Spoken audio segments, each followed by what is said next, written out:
If you look back the last 30 years, the focus was on infrastructure build out. It was personalizing computing, it was building connectivity between computing devices, and then providing access to information through things like the internet.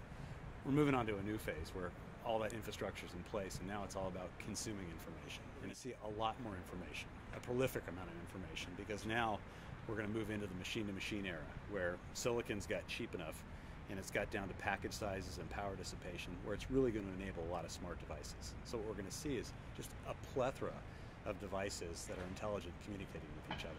In a lot of cases, not even communicating with people, just with each other, sensing data, analyzing data, and sharing that data. And so it's going to put big strains on infrastructure. It's going to create new problems around safety and security. And all those things are great, because those are great opportunities for people. I had a couple examples in my talk. Some were more mundane and popular, right? Things like smart grid.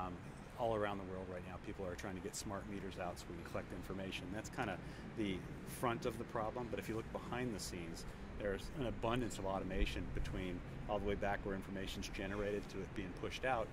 Not only information coming back into the grid, but energy coming back in the grid as people go to ecosystems like solar panels and wind generation and the like. So there's a whole new set of systems that are going to be in place where information's flowing in both directions abundantly and energy's flying in both directions.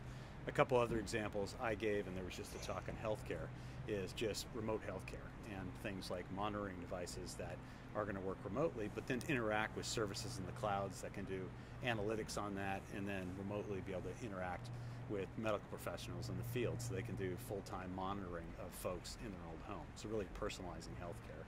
And the last one, which is kind of fun I talked about, was just ordinary things like agriculture, where you can start to use sensing technologies and robotics to not only understand what's going on in your fields, but then interact with services in the cloud once again, where you can do analytics and figure out best times to plant, best ways to mix fertilizer, best ways to, and best time to actually go in and pull your crops out of the ground based on weather patterns, rain patterns, things like that.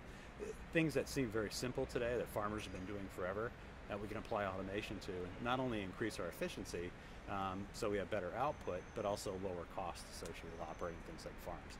All those things are really interesting, but they also open up a can of worms, like I said, safety and security problems now that everything has gone to automation.